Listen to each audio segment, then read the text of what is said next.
ব্যবসায় প্রফিট আর cash flow আলাদা কেন? হিসাবের খাতায় আপনার ব্যবসা লাভে আছে, মাস শেষে ব্যালেন্স শিট বলছে আপনি ভালো প্রফিট করেছেন। কিন্তু যখন কর্মীদের বেতন, অফিস ভাড়া বা সাপ্লায়ারের বিল দেওয়ার সময় এলো, তখন দেখলেন ব্যাংক অ্যাকাউন্টে পর্যাপ্ত টাকা নেই।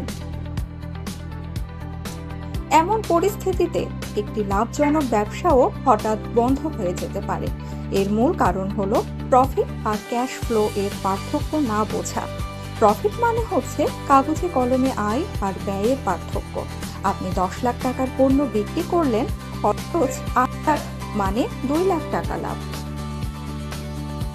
কিন্তু এই বিক্রির বেশিরভাগ যদি বাকিতে হয়, তাহলে ওই 2 লাখ টাকা এখনো আপনার হাতে আসেনি। অন্যদিকে ক্যাশ ফ্লো হলো আপনার ব্যবসায় আসা যাওয়া করা বাস্তব নগদ টাকা। প্রতিদিন কত টাকা ঢুকছে, কত টাকা বের হচ্ছে, এইটাই আসল খেলা।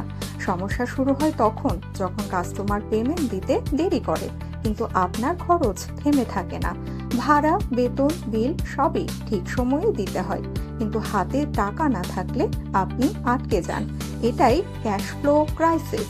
আরেকটা বড় ভুল, অনেকে প্রফিট দেখে দ্রুত এক্সপান্ড করতে যায়, নতুন ব্রাঞ্চ নেয়, বেশি স্টক করে, কিন্তু ক্যাশ ফ্লো হিসাব করে না। ফলে কিছুদিন পরে পুরো সিস্টেম ভেঙে পড়ে।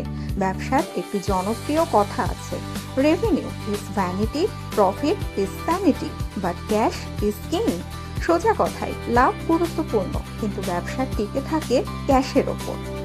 Industry News and Network.